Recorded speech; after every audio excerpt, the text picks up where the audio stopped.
Bueno, vamos a iniciar nuevamente una nueva semana, un nuevo encuentro con ustedes en este ciclo de conversatorios que hemos realizado sobre las epilepsias refractarias, ¿cierto? Tocando distintas temáticas y también teniendo la oportunidad de conversar con distintos panelistas de distintas áreas. Hoy día nos toca conversar sobre un tema súper importante que es de gran relevancia y que cobra mucho interés, sobre todo en quienes están viviendo esto de la epilepsia, ¿no? En su vida y sobre todo las epilepsias refractarias. Hoy día vamos a estar hablando sobre la neurocirugía en las epilepsias refractarias y para eso vamos a estar en la compañía de un panelista súper importante, del doctor Manuel Campos, neurocirujano, que tiene harta experiencia y nos va a estar contando un poco de este tema y también vamos a estar compartiendo y escuchando las historias de quienes han vivido esta realidad, pero como protagonista vamos a tener la oportunidad de conocer a Ismael, un joven de 27 años más o menos que hoy día está súper feliz de haber superado ya todo el proceso de la cirugía y nos va a contar un poco cómo está hoy día. Y también vamos a conocer la historia de Elizabeth. Ella viene en representación de la Fundación Caminamos por Ellas y Ellos, síndrome de Red Chile, ya que agrupa a distintas familias eh, que trabajan por mejorar la situación y visibilizar la condición de sus familiares, la mayoría de ellas niños y niñas principalmente, que tienen estas condiciones de salud, de estas llamadas enfermedades poco frecuentes, ¿ya?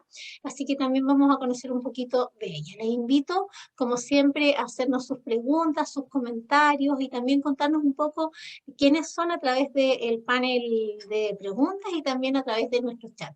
Estamos muy contentos porque hoy día tenemos invitados de distintas partes de Chile y por supuesto también nos acompañan personas de toda Latinoamérica que como siempre se unen a esta conversación para poder aprender un poquito más sobre estos importantes temas. Voy a dejar de compartir y voy a dejar en pantalla aquí también a nuestros panelistas, a Elizabeth está por ahí, también Ismael y por supuesto el doctor Manuel Campos.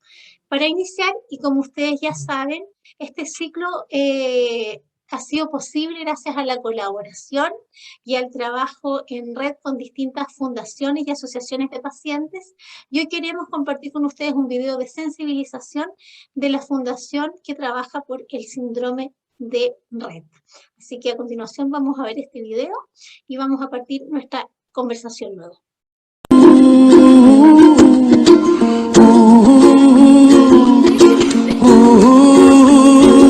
Somewhere over the rainbow, way up high,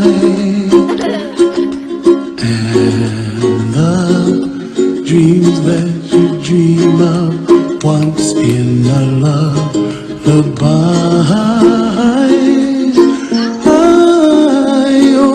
Somewhere over the rainbow, bluebirds fly, and the dreams that you dream of, dreams really do come true. Ooh, someday you wish upon a star, wake up where the clouds are far behind. Where trouble melts like lemon drops, high above the chimney top. That's where you find me. Oh, somewhere over the rainbow, bluebirds fly, and the dream that you did to, oh why can't I see.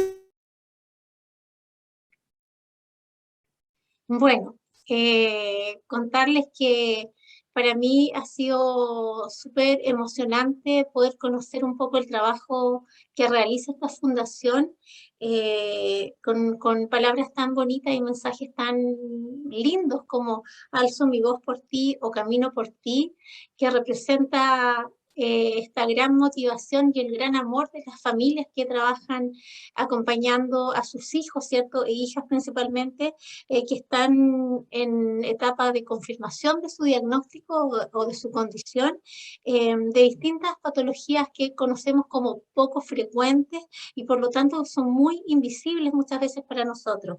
Dentro de ellas no solamente está el síndrome de Rett, o como vieron ustedes ahí, en las siglas MECP2, sino que también otras condiciones como SILK1, FOXG1, HNRE, RNPU, Pitt-Hopkins, duplicación MECP2 y también CDKL5, que la dejé para el final, porque yo sé que cuando me escucha Elizabeth probablemente ella también se emociona, porque hace algunos pocos meses o recién algunos poquitos años ella recién pudo tener la certeza del diagnóstico de Carlita, su hija, y va a estar acompañándonos hoy día para brindar un poquito su testimonio. Quiero partir esta conversación de hoy día presentándoles a nuestro panel y que cada uno en breves palabras cuente por qué está acá y quiénes son. Elizabeth, vamos a partir contigo, bien cortito, ¿quién es Elizabeth y por qué eres parte de esta fundación? Y hoy día, ¿por qué estás acá? Buenas tardes, mi nombre es Elizabeth Poblete, soy madre de Carlita y ella tiene una condición CDKL5. Y bueno, yo hoy quiero dar mi testimonio para poder concientizar también un poco este tipo de enfermedades poco frecuentes, súper poco conocidas y bueno, más que nada eso.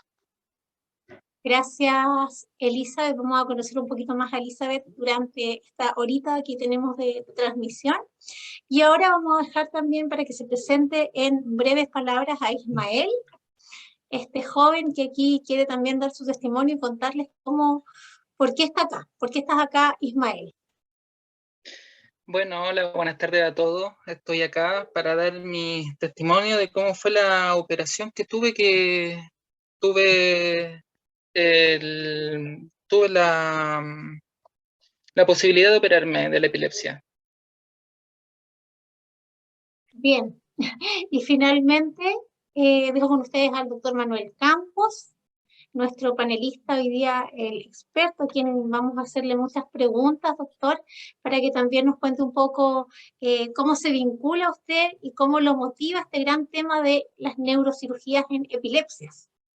Saludo a ti, Loreto, a Elizabeth, a Ismael y a todas las personas que nos están viendo y escuchando por diferentes vías o que después nos van a ver en diferido. Las epilepsias en general es un tema que a mí me apasiona. Hace 31 años atrás me fui a Alemania a hacer una especialidad de epilepsia refractaria y cirugía de la epilepsia, donde tuve la oportunidad, gracias a Dios, de estar en ese minuto en el centro más grande de Alemania y de Europa de epilepsia. Logré hacer mi doctorado y después me quedé trabajando algunos años por allá hasta que volví y me recibió la Universidad Católica, donde con un grupo de colegas partimos el programa de cirugía de la epilepsia y posteriormente migré en el 2008 a la Clínica Las Condes con el mismo programa integral de epilepsia, donde la cirugía de la epilepsia es como la guinda de la torta para ayudar a todos los pacientes con epilepsia, sobre todo refractarias. Gracias, doctor. Y justamente esa es una de las principales preguntas que queremos hacerle hoy día con respecto a este tratamiento, ¿no? Que de repente no es tan conocido o no se ofrece a todos los pacientes y que tiene que ver con proponerles una intervención en su cerebro. Entonces, la primera pregunta que nos llegó harto esta semana y se la queremos transmitir a usted es si esta cirugía es un tratamiento que se orienta específicamente a pacientes que ya están categorizados como pacientes donde su epilepsia es intratable con medicamentos o es una epilepsia refractaria. Es una excelente pregunta, debido a que cuando yo me formé hace 30 años atrás, te decían que la cirugía de la epilepsia era solo y solamente para niños o adultos que tenían lo que se llamaba epilepsia refractaria, y que en los adultos teníamos que darnos 2 años para probar los fármacos antiepilépticos antes de declararlos que eran refractarios. Después la definición cambió en adultos a que había que probar por lo menos 2 fármacos antes de declararlos refractarios. Y nuestra actual presidenta de la Liga Internacional contra la Epilepsia, la doctora Helen Cross, acaba de publicar un artículo donde dice que la cirugía de la epilepsia se debe plantear precozmente en todo paciente, en este caso niños que ya es epileptólogo infantil, que partan con epilepsia y que presenten una lesión cerebral que sea susceptible de un tratamiento quirúrgico. Me explico. La epilepsia en sí no es una enfermedad. Lo que tienen las personas son crisis epilépticas. Y cuando un niño o un adulto tiene crisis epiléptica, el deber de nosotros como médicos, del paciente o de la familia del niño, es saber por qué el paciente tiene las crisis epilépticas. Hoy por hoy llega cualquier persona a nosotros y lo primero que hacemos si sospechamos una epilepsia, sobre todo focal, es pedir una resonancia magnética del cerebro con protocolo especial de epilepsia, que por FONASA cuesta 80.000 pesos, aunque sea la mejor resonancia o la peor, cuesta lo mismo, 80.000 pesos, y un electroencefalograma, y con eso podemos saber inmediatamente con la resonancia si hay o no hay una lesión que justifique la epilepsia que está teniendo nuestro paciente. Y si esa lesión es estructural, bien definida, es la causal de la epilepsia y uno la puede sacar, uno lo opera incluso ahora, antes que el paciente sea refractario. ¿Por qué? Porque primero evitas que el paciente siga teniendo crisis. Segundo, muchos de estos pacientes después quedan sin fármacos. Y el paciente rompe el estigma de que está enfermo y queda sano, hace una vida normal. Gracias, doctor. Entonces ha ido cambiando un poco la perspectiva, ¿cierto? Y esta posibilidad de ofrecer este tratamiento no solamente a los pacientes con epilepsias muy, muy refractarias, sino que tiene que ver con un poco el estudio que se haga. ¿Y cómo es principalmente este proceso o este estudio prequirúrgico, perdón? ¿En qué consiste? ¿A quiénes se puede realizar? ¿Se puede realizar a toda edad? Yo sé que hay distintos tipos de cirugía y un poco lo hemos ido conversando semana a semana, ¿cierto? Que algunas tienen distintos objetivos y ya se los vamos a preguntar, pero es muy frecuente que lleguen, sobre todo a quienes trabajamos en este tema, familias con muchas expectativas de poder solucionar y cambiar su vida a través de una cirugía. ¿Cómo es el proceso de estudio y qué requisitos tiene que cumplir un paciente para ser un buen candidato? Bueno, cada paciente es único, pero podemos orientarnos en los casos buenos y en los casos malos, o en los casos fáciles y los casos difíciles.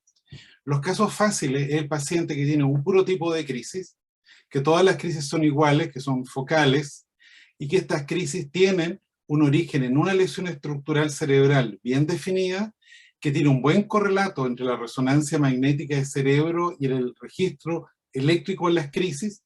Nosotros partimos por lo más sencillo, una electrocomprivación de sueño, pero en la liga estudiamos muchos pacientes con Holter, con monitoreo. Por lo tanto, una patita es la imagen, la resonancia, otra patita es el electroencefalograma, y lo otro es la evaluación neuropsicológica junto con la evaluación psiquiátrica. ¿Por qué? Porque la epilepsia, imagínate tú tener una enfermedad que te llega una crisis en cualquier minuto, puedes estar ahora sentada frente a mí y tienes la crisis, o te da frente a los amigos, la pareja, en la calle, entonces la autoestima empieza a bajar y hay que entonces apoyarlo mucho en la parte psiquiátrica para que el paciente esté muy bien de ánimo. Y ver la parte neurocognitiva, porque nosotros aquí en el lóbulo temporal, en el lado, tenemos una parte muy importante de la memoria a corto plazo, y la epilepsia más frecuente de los adultos es del lóbulo temporal, y tenemos que ver si hay o no hay interferencia cognitiva ya producto de las crisis. Entonces tenemos el paciente perfecto, que la resonancia muestra la lesión, el electro, el foco, la evaluación neuropsicológica es concordante, y ese paciente sin mayor estudio va a cirugía. Sin embargo, hoy día mismo en la mañana veo un joven que tiene una epilepsia focal del lóbulo temporal, que parece ser del lóbulo temporal izquierdo, que el foco está en temporal izquierdo, pero la resonancia está normal. Entonces, lamentablemente, quedamos cojos de una de estas tres patitas, y en ese paciente tenemos que ir a estudios más avanzados, como puede ser el estudio del metabolismo cerebral con el PET, y ya casos aún más complejos, a colocar electrodos incluso intracranianos antes de la operación para saber dónde está el foco bien y poder resecar el máximo tejido epileptógeno, ahorrando el máximo de cerebro normal y previniendo a toda costa las secuelas neurológicas. Porque la cirugía de epilepsia ideal, la perfecta, es que el paciente quede sin crisis y sin ningún déficit neurológico. Excelente. Así, ojalá pudiera ser una oportunidad para todos los pacientes, ¿no? Y por lo mismo quiero contar o quiero invitar a Ismael que nos cuente un poco cómo vivió él este proceso, porque yo creo que muchas de las palabras que te cuenta acá el doctor te hacen sentido con lo que tuviste que vivir tú y con tu vida, el cambio de vida que tuviste hoy día, ¿no, Ismael? ¿Cómo fue tu experiencia en este sentido? Sí, fue un cambio muy diferente desde que me operé.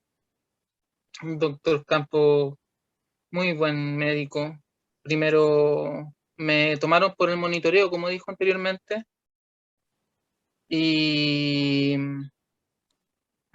luego accedió a la operación. Lo pensé bastante, sí, pero no confié bastante en el doctor Campos. La epilepsia la tengo como desde los 6 años más o menos aproximadamente. Y me venían muchas crisis, por eso opté también por operarme, porque luego de las crisis, tenía crisis de ausencia, luego de ese tipo de crisis se me presentó una convulsiva. Y ya los medicamentos ya no hacían efecto y ahí acudieron a hacerme exámenes para poder realizar la operación, a ver si era efectiva, a ver si se podía realizar. Cosa que salió súper, hoy en día sin nada de crisis, que ya van como 2 años aproximadamente, un poco más, y sin ninguna pastilla prácticamente, ya nada. Antes me tomaba 12 pastillas diarias, que era Oxicodal, la Temperator, Keppra, todavía recuerdo, y ahora nada, absolutamente ninguna pastilla, y me siento súper. Actualmente estudiando, terminando la carrera, ya que por temas de la operación tuve que congelar, cosa que no me dolió porque primero es la salud, digo yo, tengo que estar bien. Y no, me he sentido de maravilla después de la operación del doctor Campos. Gracias, Ismael. Yo hablaba con Ismael y les quiero contar que él además es de Talca. Entonces, es súper significativo que esté acá, porque muchas personas que no viven acá en Santiago también viven este proceso y les toca, aparte de todo lo que conlleva la operación misma, alejarse de su familia, ¿cierto? Venirse a Santiago muchas veces y vivir ese proceso. Entonces, en este caso de Ismael, doctor, sería una cirugía de las que se llama más bien curativa, ¿cierto? Exactamente. Nosotros en la Liga teníamos un programa muy activo hasta antes de la pandemia de cirugía de la epilepsia, y tenemos cerca de un centenar de pacientes operados y pacientes operados como Ismael, que nuestra intención era curarlo de la epilepsia. Hoy por hoy el 75% de los pacientes operados de la misma enfermedad que tenía Ismael, gracias a Dios, están totalmente libres de crisis. Y una cosa súper importante, aprovechando esto y felicitar a Ismael, que cuando yo opero a los pacientes, sean niños o adultos, yo le digo a los pacientes o a su familia, yo no te opero a ti para dejarte libre de crisis, sino que te operamos para regalarte la mejor calidad de vida y apoyarte en todo para que tú vueles tan alto como tú quieras. Porque si tú no estás trabajando, te operas de una epilepsia y sigues sin trabajar o sin estudiar, perdemos todo. Pierdes tú como paciente, pierde la familia, pierde el país, perdemos todo. Entonces esto va más allá de las crisis, sino que regalarle al paciente su mejor calidad de vida para que se reinserte en una vida estudiantil o laboral lo más allá, lo más alto que él pueda volar. Si quieres, Y después eso, conversamos de los fármacos también, que es un tema súper interesante que comentó sí. Ismael recién. Sí, yo le quería, bueno, quería contarle que hay varias personas acá que se están conectando con nosotros y nos están contando también un poco lo que usted señala de que han tenido una nueva vida o una nueva oportunidad luego de la cirugía, que es un testimonio súper bonito y súper esperanzador, ¿cierto? En este caso y en estas epilepsias que se pueden plantear de esa forma el tratamiento quirúrgico. Sin embargo, también están las cirugías que buscan también mejorar la calidad de vida, pero que tienen otros objetivos y que son un poco más cercanos a la vivencia que nos va a contar Elizabeth, porque el pronóstico, ¿cierto? El diagnóstico es bastante más adverso y ella con su hija se sometieron a una cirugía hace algunos años, pero con objetivo más bien paliativo. Entonces queríamos pedirle que nos explique el concepto de una cirugía paliativa, y por qué se propone, y después escuchar un poquito a la Elizabeth cómo ella vivió este proceso. Bueno, lo más Bueno, importante, perdón, Elisa, primero, perdón. ya, lo que quería comentar, ¿tú, Elisa, quieres comentarlo o te digo yo, hablo de la cirugía paliativa, como tú gustes? No, como lo estima usted, doctor. Yo Estamos puedo. con el doctor que nos explica un poquito el concepto para todos Ya. quienes nos están Ya. escuchando, y luego ya tú, Elizabeth, nos das el ejemplo más concreto de cómo lo vivieron ustedes. La meta más linda es operar a los pacientes y que queden todos libres de crisis. Lamentablemente, primero, de los pacientes que se operan con epilepsia con una intención curativa, en ningún lugar del planeta el 100% está libre de crisis. Dependiendo de la edad del paciente, el tiempo de evolución que lleve con la epilepsia y la enfermedad que provoca la epilepsia, es la chance que el paciente esté libre de crisis con una intención curativa. Pero por otro lado, tenemos la cirugía de la epilepsia paliativa. La cirugía de la epilepsia paliativa, su objetivo es bajar la frecuencia o severidad de las crisis, sabiendo que es casi imposible que el paciente quede totalmente cero crisis. Entonces, o sea, en dos escenarios. Imagínate nuestro cerebro, y si tenemos descargas eléctricas sincrónicas de los dos hemisferios cerebrales, entonces es imposible sacar los dos hemisferios cerebrales. Entonces hay cirugías paliativas para bajar la frecuencia, por ejemplo, de crisis atónicas de caída o crisis hipertónica, sobre todo en niños que caen, se quiebra la nariz, los dientes, el mentón, se daña, lo que se llama drop attack en inglés. Y para eso hay una cirugía que es la callosotomía, que es cortar el cuerpo calloso, cosa que si una crisis parte en un hemisferio, no pase al otro hemisferio y el niño o adulto no se caiga y no se dañe. Hay otro tipo de epilepsia que tampoco podemos curar, que es la que se llama multifocal independiente. Entonces, de repente, focal frontal derecha, frontal izquierda, temporal derecha, occipital izquierda, y tú no puedes podar y sacar montones de pedacitos del cerebro. Entonces, para la epilepsia multifocal independiente, la mejor alternativa hoy por hoy es el estimulador crónico del nervio vago, que consiste en una batería en un computador que se coloca debajo del pectoral del lado izquierdo y electrodo en el nervio vago del cuello del lado izquierdo, y que mandan estímulos ascendentes al cerebro y que baja la frecuencia y severidad de estas crisis multifocales independientes. Entonces, la indicación absoluta para el estimulador vagal es epilepsia multifocal independiente, y para la callosotomía, epilepsia primariamente generalizada. Sin embargo, hay un grupo específico de pacientes que se han sometido a los dos procedimientos para lograr quedar con excelente calidad de vida. Es así, yo recuerdo con mucho cariño una familia que incluso iba a comer a su casa varias veces, que el chico llegó a la consulta afirmándose para todos lados, tapado de medicamentos, y ese niñito le hicimos primero un estimulador vagal y después una callosotomía, y el chico terminó de estudiar comentarista deportivo y relata y comenta partidos por la radio porque es fanático del fútbol, y realmente se ha desarrollado de una manera espectacular. Después de estar preso en su casa, sale solo, viaja solo, y terminó de estudiar, y es una persona 100% independiente.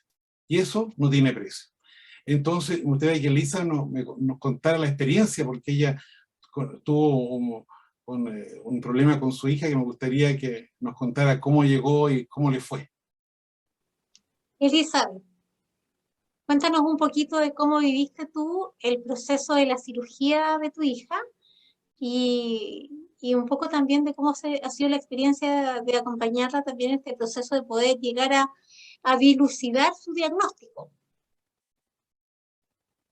Claro, mire, ella empezó con crisis bastante pequeñita, a las semanas de nacida. Por tanto, pasamos por muchos procesos, muchos tratamientos para probar con respecto a las crisis que ella tenía, ya porque ella tenía muchas crisis diarias. Y en estas pruebas que hicimos, finalmente no dio ningún resultado. Y el doctor, quien la trató desde, bueno, hace 12 años que la trata, que es el doctor González, él me indicó que íbamos a intentar gestionar esta operación, que era la callosotomía, para poder también brindar una mejor calidad de vida, porque tenía muchas crisis diarias. Finalmente, hace un par de años le hicieron esta operación para, como explicaba el doctor, mejorar la calidad de vida, pero finalmente esta operación no logró el resultado que esperábamos, por supuesto, que era que disminuyeran la cantidad y la intensidad de las crisis. Ella también, después de esta cirugía, el doctor me planteó la posibilidad de hacer otra cirugía que era el implante de estimulación vagal que el doctor Campos explicaba, pero hasta el momento no ha sido necesario porque después de mucho tiempo, la verdad no sé por qué motivo, es que ahora mi hija no presenta las crisis que ella tenía antes. Bajaron la intensidad y la calidad, pero sin cambiar fármacos, sin cambiar las dosis, existen las mismas dosis de siempre, pero se estabilizó, ya tiene 12 años y cuando lo operaron tenía alrededor de 3 años o 4 años, no recuerdo bien. Entonces ese es el proceso que hemos vivido hasta ahora y hace aproximadamente 2 años que comenzamos nuevamente con hacer algunos exámenes para verificar qué enfermedad tenía de base mi hija, ya que hasta ese momento no sabíamos qué enfermedad tenía, ni por qué la condición de mi hija, por qué convulsionaba, por qué tenía esta epilepsia refractaria. Bueno, finalmente con algunos estudios logramos saber que ella tiene un síndrome que se llama CDKL5.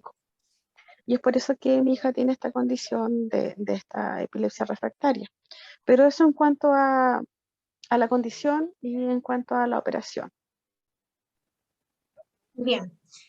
Eso nos muestra un poco lo que hemos ido aprendiendo también a lo largo de las distintas semanas, ¿no? Que el doctor lo explica muy bien en sus charlas de esto de hablar de las epilepsias y en la gran diversidad de casos que se pueden conocer y que ellos también como médicos y como equipo médico tienen que tratar de ayudar y ofrecer algunas posibles respuestas, posibles alternativas y siempre buscando mejorar la calidad de vida, ¿no? Que en algunos casos puede ser tan óptimo, ¿cierto? Tan positivo como Ismael, que nos cuenta que está terminando su carrera, que prontamente tiene planes de tener su casa y que ha ido renaciendo de alguna forma, pero también están todas estas otras situaciones que hemos ido conociendo también a lo largo de las semanas y escuchando a las familias que nos hablan de la callosotomía, de la hemiferectomía, del estimulador vagal y cómo también el postoperatorio y la recuperación es súper diversa. En la mayoría de los casos, como nos cuenta el doctor, hay muchos testimonios y así lo puedo leer también yo en Facebook en este momento de distintas personas que nos cuentan que después de la cirugía les cambió totalmente la vida y fue la mejor decisión. También muchas familias que tienen que ir procesando cómo plantearse el futuro no incierto a veces cuando nuestros hijos tienen una dificultad mayor. Le quiero preguntar al doctor con respecto a los fármacos. También nos llegan algunas preguntas con respecto a eso. Y ¿qué es lo que pasa cuando uno se somete a una cirugía? ¿Los fármacos qué rol tienen? ¿Se van a mantener? Uno de los objetivos que el paciente ojalá quede sin fármacos. ¿Cómo se plantea este tema y cómo es la diversidad también de situaciones que pueden ocurrir, doctor? Loreto, todas son muy buenas preguntas porque además es lo que uno conversa con los pacientes muchas veces, porque cuando tú tratas a un paciente tienes que tratarlo como si estás tratando a un hermano, a tu pareja o a tu hijo. Y estas son las mismas preguntas que creo que todos tenemos. Lo primero, ¿no es cierto?, es que los fármacos antiepilépticos no son antiepilépticos, porque los fármacos antiepilépticos no curan la epilepsia. Lo que hacen los fármacos antiepilépticos es estabilizar las neuronas para que el paciente no tenga descargas eléctricas cerebrales anormales, o sea, no tenga crisis. O sea, los fármacos realmente se llaman fármacos anticrisis. En inglés, de hecho, los últimos 2 años, todos los artículos están hablando de anti-seizures drugs, que seizure significa crisis epiléptica en inglés, y no de anti-epileptic drugs. Entonces, cuando uno toma fármacos anticrisis y se opera de epilepsia, tú tienes 2 escenarios. El mejor escenario, por supuesto, es que salió todo el tejido epileptógeno y, por lo tanto, tú estarías autorizada a suspender los fármacos. No hay una regla de oro. La recomendación de expertos es, si tú llevas 3 meses de operada de una cirugía con intención curativa, estás sin crisis epilépticas, el electroencefalograma sale totalmente normal y la resonancia después de 3 meses muestra que ya pasó la inflamación de la cirugía y salió toda la lesión, recién 3 meses después de la cirugía estás autorizada a empezar a disminuir los fármacos antiepilépticos. Pero no hay una regla de oro. Hace el año 2009 vino acá el grupo de la Cleveland Clinic y estuvimos conversando y yo le hice esta misma pregunta al director, al jefe del programa de epilepsia de la Cleveland Clinic, que es como la catedral de la cirugía de la epilepsia en Estados Unidos, y le dije, ¿qué es lo que hacen ustedes? ¿Qué criterios tienen? Y me dijo, no tenemos un criterio común de todo en la institución, sino que el criterio es individual, depende de qué colega. En lo personal,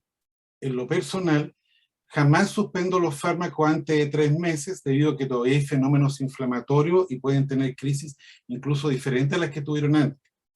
Si el paciente, ¿no es cierto?, lleva más de 3 meses y está todo perfecto, lo conversamos para ir bajando los fármacos de a poco, no bruscamente, pero a mí, si yo fuera operado de una epilepsia refractaria, a mí me gustaría seguir tomando por lo menos un fármaco en dosis mínima necesaria para tener un paraguas de protección para poder hacer sigue haciendo lo que yo quiera, cuando quiera y como quiera.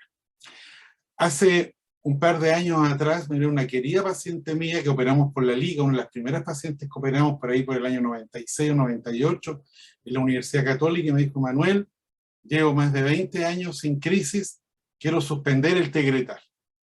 Suspendimos el Tegretal que estaba en dosis mínima y a los 2-3 meses tuvo una crisis.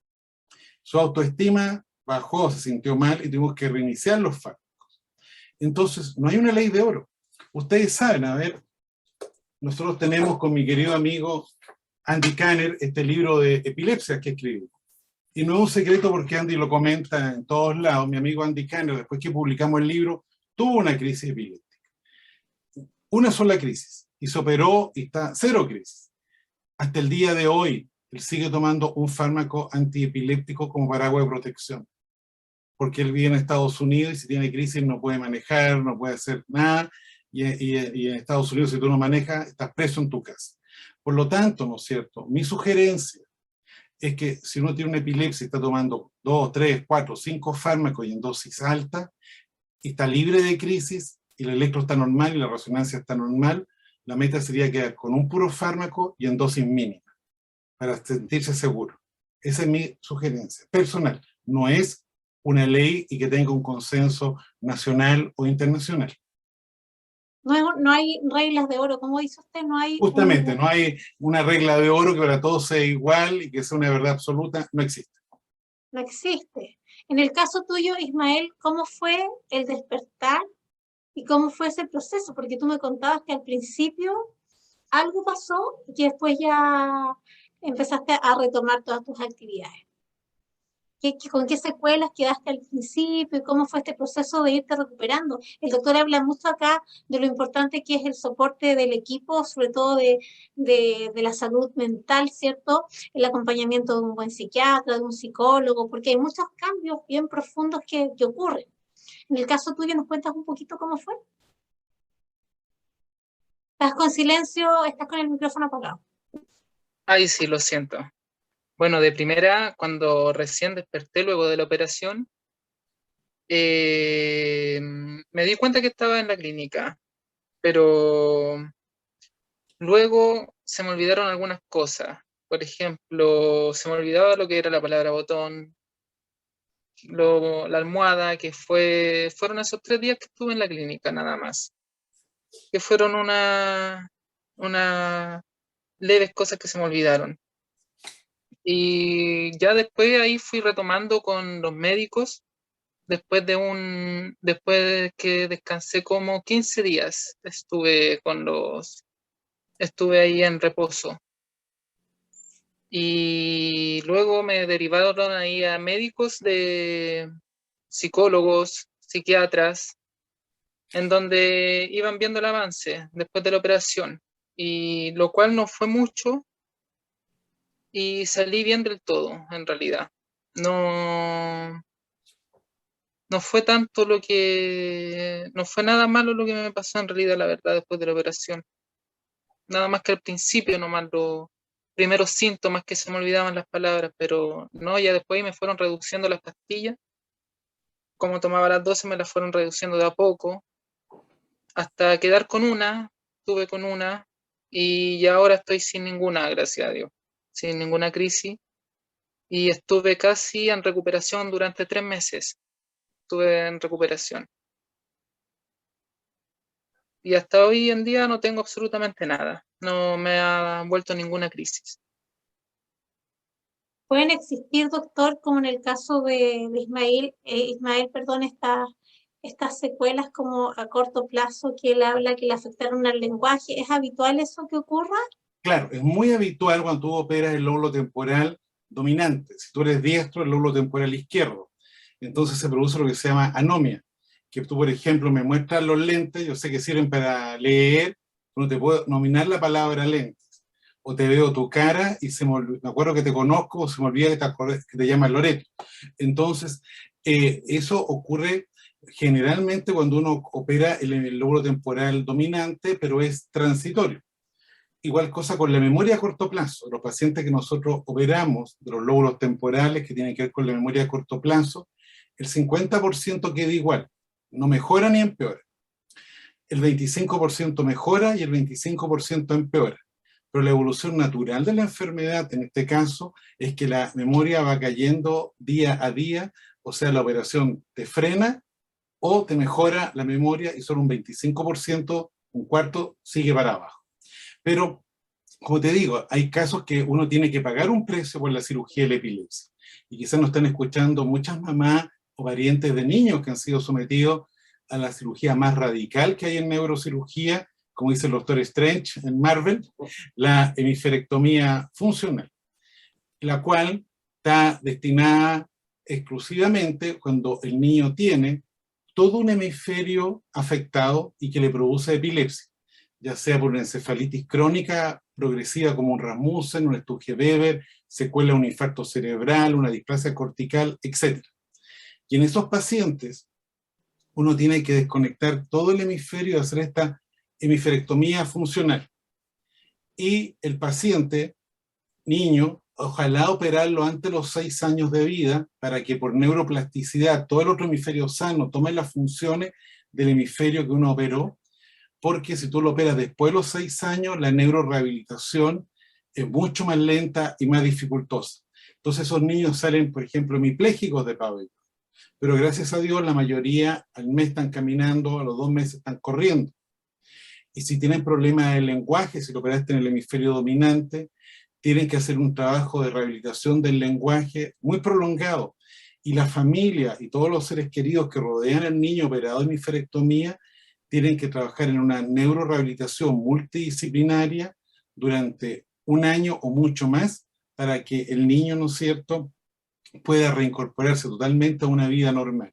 Y después tenemos que apoyarlos mucho en la parte de la autoestima con psicólogos o psiquiatras, porque lamentablemente, como tú sabes, los niños son muy burlescos, hay mucho bullying en los colegios, que el guatón, que el flaco, que el negro, que el mechaclado, todos tienen un sobrenombre, y si un niño tiene un impedimento físico, motor, puede ser víctima de bullying, y tenemos que colocarlo en colegios que sean pequeños, que acepten a los niños y que los niños no se sientan diferentes, todo lo contrario, que estos niños, ¿no es cierto?, tengan un super yo súper bueno. Gracias, doctor. Bueno, hemos estado conociendo nosotros en estas semanas anteriores casos como los que usted señala. Estamos parte de este ciclo lo organiza también con nosotros Fundemi, que justamente es una organización a nivel latinoamericano. Ya prontamente vamos a tener nuestros representantes acá en Chile, ¿no? Y que acompañan a estas familias que viven todo el proceso de la hemisferectomía. Y sí, hemos estado conversando estos temas que usted señala, que no hacen mucho sentido desde el punto de vista del abordaje más psicológico, todos los aspectos emocionales, la relevancia de un acompañamiento ahí, de asociaciones de pacientes, de apoyo psicológico para la familia, etcétera, etcétera. Y ¿cómo se plantean ustedes este tema, ¿no?, de la neurocirugía desde ese punto de vista del trabajo con las familias? Quería preguntarle un poco a la Elizabeth cómo fue la experiencia de ella, porque ella me conversaba que ella fue aprendiendo un poco en el hacer, de lo que escuchaba, enfrentándose a una realidad tan distinta con esta hija, con la Carla, que con sus otros hijos, que ella fue como aprendiendo en el hacer. ¿Por qué no nos cuentas un poco, Elizabeth, cómo fuiste tú descubriendo este mundo de un hijo con necesidades distintas y cómo fuiste también desarrollando tu propio aprendizaje en forma casi espontánea? Eli, Sí, ¿estás por ahí? sí. En realidad, de principio, cuando la Carlita comenzó con todas estas crisis, yo no asumí de forma inmediata la condición que iba a tener mi hija. Eso fue a medida que fue pasando el tiempo que yo me fui dando cuenta de que la Carlita se iba quedando atrás, que tenía algunos retrasos, entonces, pero de forma inmediata no lo asumí. Cuando un día la doctora, quien atendía a mi hija, me empezó a comentar de que la Carlita necesitaba terapia, que necesitaba algunos ejercicios para poder avanzar, ya que ya tenía retardo en ese minuto, como que ahí yo me di cuenta de que la Carlita necesitaba eh, o que ya tenía una condición diferente. Y con respecto, por supuesto, a todo el proceso, obviamente fue difícil, fue muy difícil. Hasta el día de hoy hay cosas que la verdad me hubiese gustado que en ese minuto me hubiesen comentado, pero que a lo largo de los años los fui aprendiendo. Ya a veces en conversaciones con otras mamás nos damos algunos consejos, algunos tips como para poder sobrellevar todo lo que significa tener un hijo con capacidades diferentes. Pero que eso, o sea, fue difícil desde un principio, no me di mucho cuenta al principio, porque estaba enfocada en toda la parte que para mí en ese minuto era más importante, que era qué enfermedad tiene, o qué hay que hacer, o qué tiene que tomar, o dónde llevar, o con quién hablar. Aprender un poco también. Entonces fue difícil. Pero bueno, ya estamos acá, vamos avanzando. Mi Carlita, gracias a Dios, está bien. Aún se alimenta por boca. Ella sí tiene retardo severo. Lo único que yo espero es que en la vida para ella, o lo que yo quiero, es que ella no sufra dolor, que se alimente bien, y obviamente nunca le va a faltar el amor de la familia. Lo que Elizabeth dice es muy bonito y fundamental, o sea, uno como papá o como médico, nuestro deber es regalarle la mejor calidad de vida a nuestros hijos, a nuestros pacientes. Y quizás a futuro, 10, 20, 40 años más, no vamos a estar hablando de esto, porque hoy por hoy, con los estudios genéticos, se sabe la alteración genética que pueden tener el niño, el aminoácido que está mal producido y las proteínas que están mal hechas, pero no tenemos solución ni para la proteína, ni para el aminoácido, ni para el gen. Y esto incluso sucede en las demencias. Yo puedo hacer un estudio genético, o tú, Lore, y saber si vamos a tener una demencia y qué gen va a tener alterado y qué nos va a fallar, y no tenemos solución. Pero quizás al futuro sí lo vamos a hacer, porque en el fondo, ¿no es cierto?, tu hija Elizabeth no está enferma de epilepsia, sino que la alteración genética es la que lleva a que se exprese de diferentes maneras, como es el retardo del desarrollo, la dificultad del lenguaje o de declusión, etc.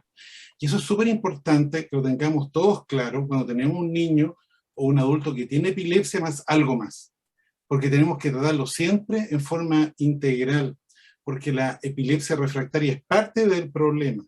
Podemos solucionarle las crisis, pero tenemos que trabajarle su parte cognitiva, su parte emocional, ¿no es cierto?, rehabilitación del lenguaje, como hizo Ismael, de tal manera que esto no termina con la cirugía de la epilepsia, es una parte del tratamiento y hay un acompañamiento que por suerte la Liga Chilena contra la Epilepsia, con el equipo multidisciplinario que tiene, lo podemos hacer para los pacientes que más lo necesitan, en este caso la gente FONASA. Bueno, y sin duda yo creo que uno de los aspectos positivos de este ciclo es poder visibilizar, poner aquí en conocimiento de todos y en algo tan potente como las redes sociales, que no tiene límites en la comunicación, y esto lo van a ver muchas personas, poder mostrar esta realidad que sin duda es súper compleja, que sin duda nos llama a todos a de alguna forma empatizar, ¿no? Más allá de las crisis, más allá de los aspectos técnicos, sino que desde el punto de vista más humano y de lo importante que son también, de lo tremendamente importante que son estas agrupaciones, estas asociaciones, estas familias, estas madres, estos padres, que en ese acompañamiento mutuo hacen un soporte emocional súper, súper, súper relevante, sobre todo cuando nos enfrentamos a una realidad tan desconocida, ¿cierto?, como una condición genética poco frecuente y donde además nos cuesta tanto llegar a tener la certeza de a qué nos estamos enfrentando. Entonces es muy complejo y súper, súper potente. Lo veo, doctor, que ahí está leyendo Las parte del preguntas. chat y algunas preguntas, y quiero que podamos responder algunas preguntas, a ver si tenemos algo de tiempo y algunas que se puedan contestar acá en nuestra actividad. Bueno, hay saludos de distintas partes de Chile y de Latinoamérica. ¿Cuál es la efectividad, por ejemplo, de realizar una callosotomía? La callosotomía tiene hasta un 70% de éxito en una reducción importante de la frecuencia y severidad de las crisis. Y realmente nosotros tenemos aproximadamente más de 50 niñitos operados, generalmente niños, ¿no es cierto? Muchos de ellos tienen un retardo, pero cuando uno ve a ese niño que está postrado y que anda a caballo ahora, o que los papás lo llevan al cine y nos encontramos en el mall y nos saludamos, eso para mí realmente no tiene precio. Y pacientes, ¿no es cierto?, que tenían crisis todos los días, que andaban en silla de ruedas por las crisis de caída, que pueden andar caminando y tengan una o dos crisis al mes chiquititas que no se caen, eso es fundamental. Y yo creo que cada una de las personas que nos está escuchando tiene que ser como un apóstol de las epilepsias. Por lo tanto, yo creo que los mensajes que quiero dejar es que toda persona que parte con crisis epilépticas o que tiene crisis epiléptica hoy por hoy tiene que saber por qué tiene su epilepsia.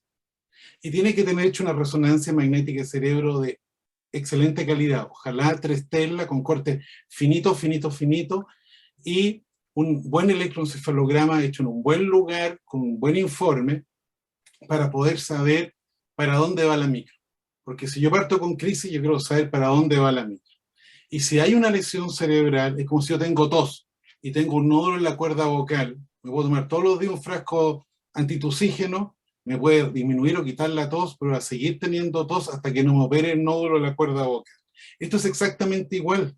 Lamentablemente, no solamente en Chile, sino que en todo el planeta, hay estigmas que rodean la cirugía de la epilepsia. El otro día lo analizamos en una reunión con gente de España. El miedo que tiene toda persona que le abran la cabeza, eso ya es un pánico. Y el mismo paciente, los familiares, los amigos te frenan la cirugía de la epilepsia.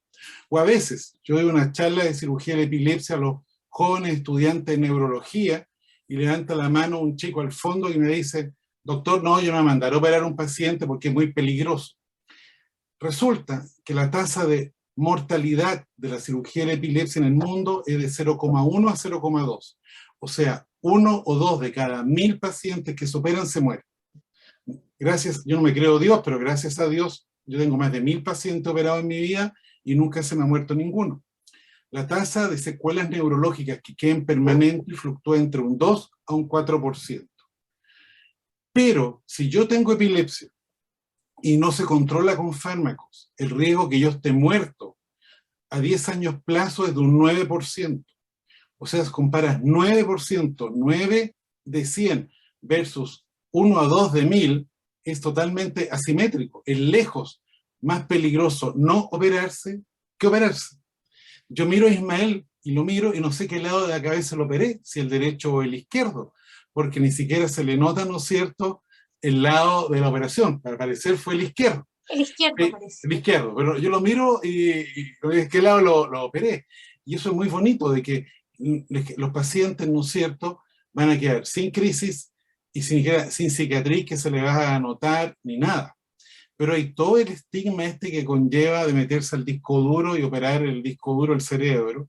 Pero créame, hay una expresión en inglés que dice, it's better no brain as bad brain. Es mejor no tener cerebro que tener un cerebro malo. Porque ese cerebro malo no solamente está descargando, sino que está dañando a todo el cerebro que lo rodea.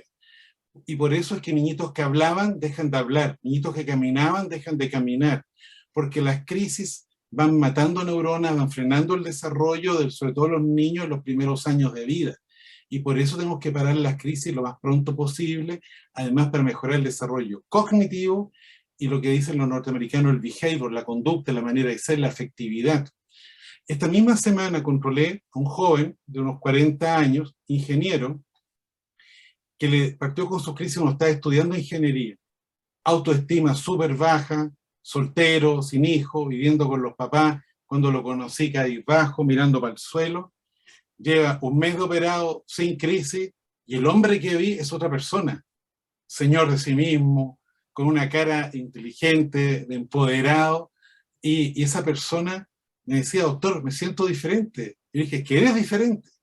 Y esa persona, sin lugar a duda, como muchos pacientes que después de la operación se casan, después de la operación tienen hijos, como también ocurre al revés, que pacientes que estaban casados se terminan separados. ¿Por qué? Porque yo me casé con ella y tenía epilepsia, la sobreprotegí, no la dejé ir a ningún lado sola, se operó, quedó sin crisis, aprendió a manejar, tiene su autoestima, hace lo que quiere cuando quiere, y se rompe la dinámica familiar y terminan separados. Por lo tanto, puede pasar las dos cosas. Pues hay cambios en la dinámica, lo hablábamos con el Ismael el otro día. Ismael, también nos preguntan por ahí después de cuánto tiempo dejaste los medicamentos, y él me contaba un poco que ha sido positivo desde todo punto de vista, pero que la dinámica también ha cambiado porque esa incertidumbre y ese miedo que él olía y sentía en la familia ya no está. ¿Cierto, Ismael? Exacto, así es, más seguridad. Ahora, por ejemplo, ahora me dedico a hacer deporte de bicicleta en ruta y salgo mucho más tranquilo, sin preocupaciones, mis papás también, sin preocupación de que me pase algo, porque ya no he tenido ninguna crisis desde la operación. Maravilloso. Hay muchas preguntas, doctor, bien específicas, bien como de caso clínico, con respecto a distintos diagnósticos y si pueden o no ser candidatos a cirugía. Les vamos a dejar a ustedes el mail de contacto@liche.cl para poder tratar de contestarlas que no, por tiempo, no se puedan poner al aire en este momento. Muchas felicitaciones también para Ismael, muchos cariños también para ti, Elizabeth, de todas las mamás que viven una realidad parecida y cómo te acompañan, porque son procesos muy solitarios que viven muchas veces las familias y las madres.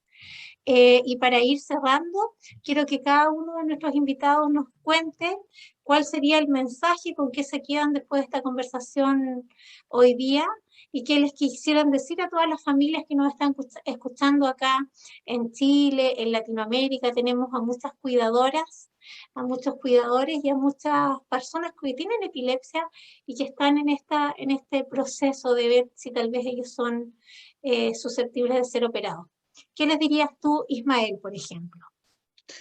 Bueno, yo les diría que primero no pierdan la esperanza en que haya una cura para la epilepsia, o que no vean la epilepsia como un impedimento para sus vidas, porque más bien que lo vean como una amiga, porque les enseña bastante y les deja varias enseñanzas.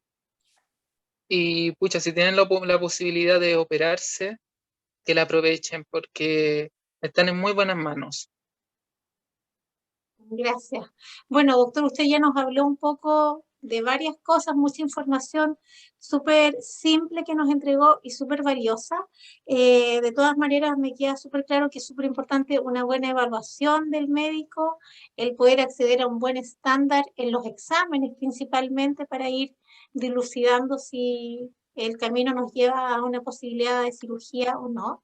¿Qué otro consejo o tips daría usted a la familia? Lore, yo creo que lo más importante es que cualquier paciente o familia se acerquen a personas que sean expertos en epilepsia, que sepan de epilepsia. No todo neurólogo infantil o todo neurólogo adulto es experto en epilepsia. Entonces, ¿no es cierto?, acérquense a los grupos de trabajo que en Chile y en el extranjero los hay y que se sientan comprometidos. Que el médico se sienta comprometido, que ustedes puedan acceder al médico, que le aclaren las dudas, y si se encuentran con un médico que está endiosado, con la nariz para arriba, aléjense de él, búsquense una persona que los acoja y que los ayude y que les explique todo en fácil, porque esta decisión de operar o no operar es una decisión que no toma el médico solo ante el paciente, ni con todo el equipo de trabajo, que es un equipo multidisciplinario que hay detrás. Todo esto se hace en un centro de epilepsia, sea en una universidad, en un hospital público o privado. La determinación jamás la puede tomar una persona, una por un individuo, tiene que tomarla un grupo de personas, y la cirugía de la epilepsia detrás hay neurólogo adulto, infantil, psicólogo, psiquiatra, enfermera, médicos de rayo, de todo un equipo multidisciplinario para que todos trabajen en torno a lo mejor para el paciente. Yo no me creo Dios y no hago lo que yo quiero con mi paciente. Todo paciente se analiza, se discute para ofrecerle al paciente lo mejor y que el paciente y su familia entiendan para hacer lo mejor para él. Sí, de repente no es fácil comprender porque estos temas son medios complicados para uno que no es médico, pues doctor. Hay que tomarse el tiempo de Eso es entenderlo lo y ojalá fácil. encontrarse con un doctor que se lo explique en fácil.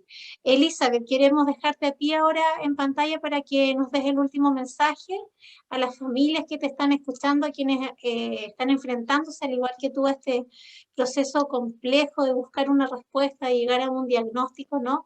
¿Y qué has aprendido tú como mujer y como mamá de toda esta experiencia que has vivido? Tú me decías que has aprendido a reconocer en ti habilidades y que por algo te tocó esta experiencia. Eli. Bueno, decirle a todas las mamás que obviamente busquen información, que investiguen, que continúen, por supuesto, luchando por su hijo. Yo sé que así va a ser. Yo por mucho tiempo busqué el porqué de la enfermedad de mi hija.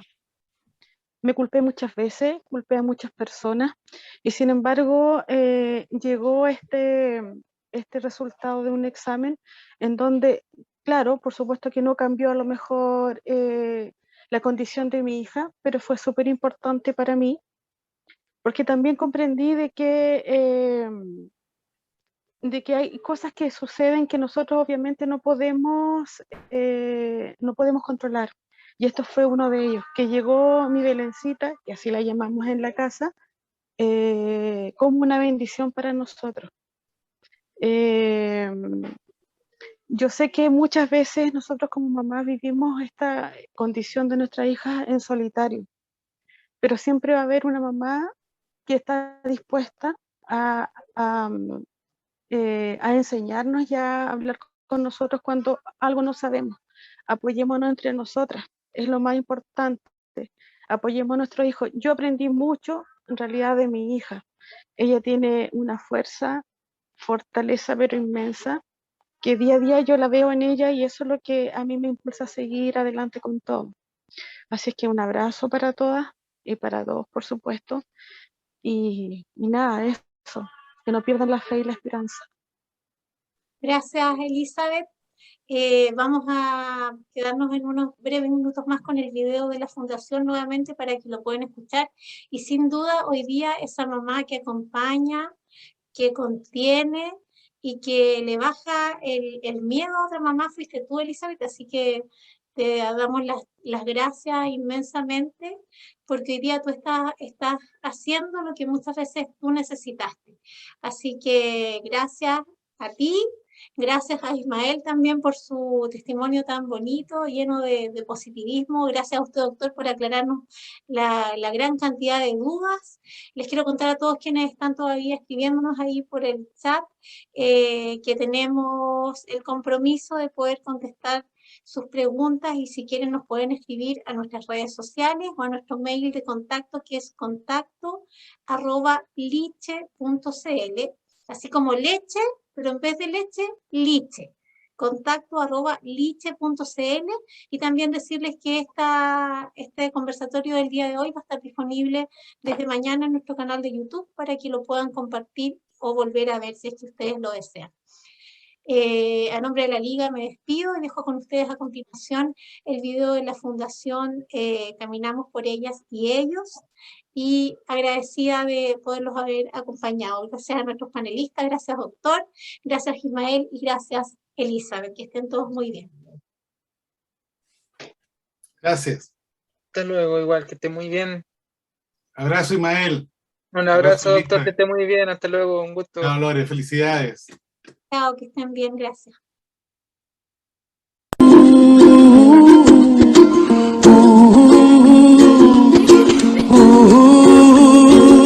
Somewhere over the rainbow, way up high, and the dreams that you dream of once in a lullaby.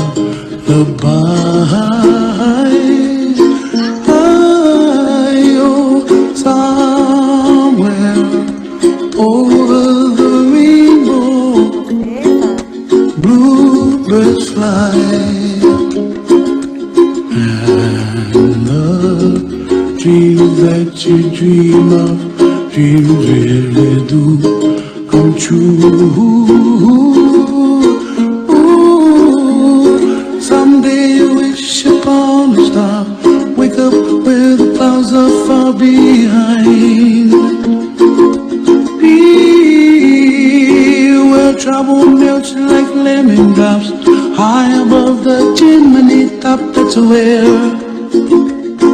you find me. Oh, somewhere over the rainbow, bluebirds fly, and the dream that you dare to, oh why can't I?